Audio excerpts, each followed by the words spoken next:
যে পাহাড়টি ভগবান শ্রীকৃষ্ণ নিজের কনিষ্ঠ আঙ্গুল দিয়ে তুলেছিলেন সেই গিরিরাজ মহারাজের আমরা আজকে ২১ কিলোমিটারে পরিক্রমা করলাম।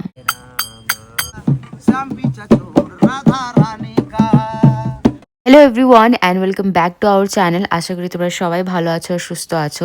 তো আজকে আমাদের 4 দিন হয়ে গেছে আর আজকে লাস্ট ডে বৃন্দাবনে। কালকে রাধাকুণ্ডর জন্য আমরা সকাল সকাল বেরিয়ে পড়বো। ফুচকা তো অনেক জায়গাতেই খেয়েছি, ভাবলাম বৃন্দাবনের ফুচকা খেয়ে দেখি যে এখানে কেমন টেস্ট আমাদের বীরভূম ওয়েস্ট বেঙ্গল থেকে। ये कौन सा पानी है भैया? जिसका? अच्छा হিং, এটা হিং বলে, হিঙের জল। এই জিরা জিরা বাটাটা আমাকে ভালো লাগলো। ফুচকা দারুণ ছিল। এবার আমরা আইসক্রিম খেতে চলে এসেছি আর ওর ইচ্ছে ছিল বৃন্দাবনে কেসর লস্যি খাওয়া, তো আমরা চলে এলাম। খুব ভালো খাওয়া দাওয়া আমাদের হলো ডিনারটা। এবার আমরা রুমে ফিরে যাব। এখন 4:30 বাজছে, আমরা রেডি হয়ে গেছি। আমরা রাধাকুণ্ডর জন্য বাস ধরবো। সকাল সকাল এত সুন্দর লাগছে, চারিদিকে অন্ধকার কিন্তু চারিদিকে হরিনাম শুনতে পাচ্ছি। সকাল সকাল এনভায়রনমেন্টটা সত্যি খুব সুন্দর লাগছে।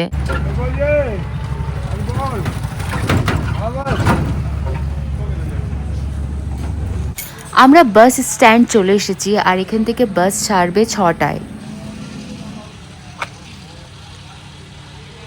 বৃন্দাবন থেকে রাধাকুণ্ড 1 ঘন্টা লাগলো বাসে আর আমরা রাধাকুণ্ড চলে এসেছি। রাধাকুণ্ডতে আমাদের ঠাকুরের আশ্রম আছে, ভজন কুটির, আমরা সেখানে এসেছি।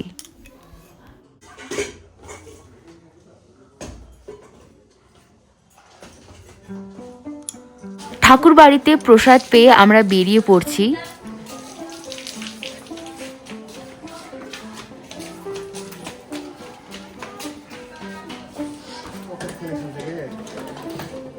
কাছে বলছো তো। বিকেল বেলায় আমরা সবাই রাধাকুণ্ড দর্শন করতে চলে এলাম। মামা ঠাকুরের সাথে আমরা রাধাকুণ্ডর পরিক্রমা করব।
আমাদের ঠাকুরের অনেক বড় আর সুন্দর একটা আশ্রম হচ্ছে, সেখানে আমরা চলে এসেছি দেখতে। এখনো কাজ চলছে, সন্ধে হয়ে গেছে তবুও কাজ চলছে। দেখো, এটা হচ্ছে সেই আশ্রমটা। এটা এখনো কমপ্লিট হয়নি, কমপ্লিট হয়ে যাবে, টাইলসের কাজ চলছে। নমস্কার বন্ধুরা, আজকে আমাদের বৃন্দাবনের শেষ দিন। মানে আসলে আমরা রাধাকুণ্ডে আছি। আজকে আমরা পরিক্রমায় বেরিয়েছি, গিরিরাজ পরিক্রমা। 21 কিলোমিটার পায়ে হেঁটে 21 কিলোমিটার আমরা পরিক্রমা করব। আজকে শেষ দিনে আমরা গিরিরাজ পরিক্রমা শুরু করছি। এটা 21 কিলোমিটারের পরিক্রমা পায়ে হেঁটে খালি পায়ে করতে হয়। যারা প্রথমবার করে তাদের 6 থেকে 7 ঘন্টা লাগে। আমাদের কয় ঘন্টা লাগবে আমরা জানি না। আমরা ঠাকুরের নাম নিয়ে আর গোপালকে নিয়ে গিরিরাজ পরিক্রমার জন্য বেরিয়ে পড়েছি। আমরা সকাল 7টাতে শুরু করলাম, জানি না কখন শেষ করতে পারবো। এইটা হচ্ছে কুসুম সরোবর। পরিক্রমার পথে যে কোনো ঠাকুরের জায়গা, ঠাকুরের মন্দির থাকলে সেগুলো সব দর্শন করতে হয়, তাই আমরা কুসুম সরোবরে দর্শন করতে চলে এলাম। আমরা এখন বেরিয়ে পড়ছি। সবসময় তো ভিডিও করতে পারবো না, পরিক্রমার মাঝে সবসময় ভিডিও করা যায় না, তবুও আমি ভিডিও করব মাঝে মাঝে, যাতে আপনাদেরকে দেখাতে পারি। যদি কোনো দিন আপনারা বৃন্দাবন আসেন আর গিরিরাজ মহারাজের পরিক্রমা করেন, তাহলে আপনাদের অসুবিধা হবে না। এমনি তো আপনাদের অসুবিধা হবে না, কারণ অনেকজন পরিক্রমা করে, অনেকজন তো ভোর 3টে-4টে থেকে শুরু করে দেয়। এবার আমাদের একটু দেরি হলো, অনেক শীত বলে আমরা সকাল সকাল স্নান করতে আমাদের দেরি হয়ে গেল, আর আমরা সকাল 7টাতে শুরু করলাম। এবার দেখি কখন শেষ করতে পারি। আমরা এখন গিরিরাজের ভেতরে চলে এসেছি, আমরা এখন গিরিরাজের ভেতর থেকে পরিক্রমা করব।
কর তো জামাইবাবুকে।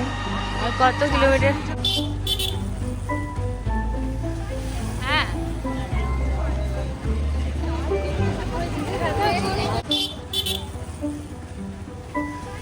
হ্যাঁ। আমরা রাধাকুণ্ড থেকে পরিক্রমা শুরু করেছিলাম, আর রাধাকুণ্ডতে এসে আমাদের পরিক্রমা শেষ হলো। সকাল 7টা থেকে শুরু করেছিলাম, আর এখন বাজে বিকেল 4টে। পুরোপুরি 8 ঘন্টা লাগলো। ঠাকুরের আশীর্বাদে, রাধারানীর কৃপায় আমরা পরিক্রমা সম্পূর্ণ করতে পারলাম।